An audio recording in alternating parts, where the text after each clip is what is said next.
നമസ്തേ, സന്ധ്യാദീപത്തിലേക്ക് സ്വാഗതം. ലോകമെമ്പാടും സമാധാനത്തിന്റെയും അഹിംസയുടെയും പ്രകാശം പരത്തിയ ഗൗതമ ബുദ്ധന്റെ ഓർമ്മ പുതുക്കുന്ന ദിനമാണ് ബുദ്ധപൂർണിമ. ശ്രീ ബുദ്ധന്റെ ജനനം, ജ്ഞാനോദയം, മഹാപരിനിർവാണം എന്നീ 3 പുണ്യ സംഭവങ്ങൾ നടന്ന ഈ ഒരു ദിനത്തെ വൈശാഖ പൂർണിമ എന്നും അറിയപ്പെടുന്നു. മെയ് 1 വെള്ളിയാഴ്ചയാണ് ഇത്തവണ ബുദ്ധപൂർണിമ വന്നിരിക്കുന്നത്.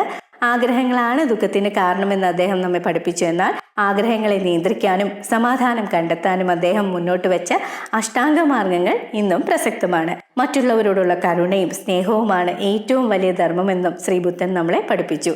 സമാധാനത്തിന്റെ പ്രതീകമായിട്ട് ഈ ഒരു ദിവസം വെള്ളവസ്ത്രം ധരിക്കുന്നതും അന്നേ ദിവസം പക്ഷികൾക്കോ മൃഗങ്ങൾക്കോ വെള്ളവും മറ്റു ഭക്ഷണങ്ങളും നൽകുന്നതും പാവപ്പെട്ടവരെ സഹായിക്കുന്നതുമൊക്കെ ബുദ്ധന്റെ സന്ദേശങ്ങൾ പ്രാവർത്തികമാക്കുന്നതിന് തുല്യമാണ്. അന്ന് നിങ്ങൾക്ക് ജപിക്കാൻ സാധിക്കുന്ന ചില മന്ത്രങ്ങൾ ഞാനിവിടെ എഴുതി കാണിക്കുന്നുണ്ട്. അപ്പോൾ എല്ലാവർക്കും ബുദ്ധപൂർണിമ ആശംസകൾ നേരുന്നു.